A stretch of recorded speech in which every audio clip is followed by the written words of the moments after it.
বিমল গুরুংয়ের নাম ধীরে ধীরে মিলিয়ে যাচ্ছে পাহাড়ে। সেই আশঙ্কায় দীর্ঘ অজ্ঞাতবাসের পর আচমকা দিল্লিতে বিমল গুরুংয়ের উদয় হয়েছিল। তার দুদিন পরেই বিমল গুরুংয়ের রক্তচাপ ফের বাড়িয়ে দিলেন বিনয় তামাং। এবার সরাসরি গুরুংয়ের ঘাঁটিতে হানা দিয়ে পাল্টা বার্তা দিলেন জিটিএ প্রধান।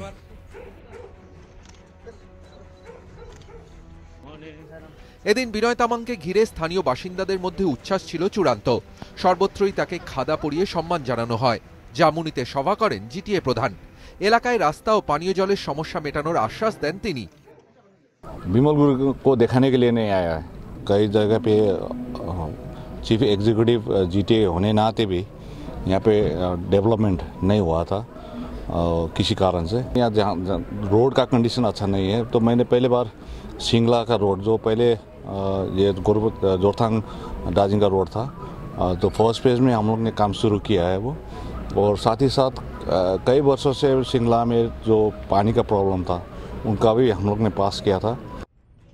রবিবার সিংবাড়িতে মোর্চার পার্টি অফিস চত্বরে যান বিনয় তামাং। সেখান থেকে যান গুরুংয়ের এক সময়ের বাড়ির এলাকা পাতলেবাসেও। এরপর রওনা দেন টাকভর চা বাগান চত্বরে। সেখান থেকে সিংনা হয়ে বিনয় যান গোক ও জামুনিতে।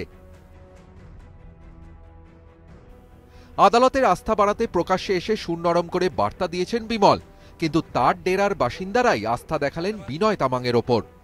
দার্জিলিং থেকে প্রণব ছেত্রী, ইটিভি নিউজ বাংলা।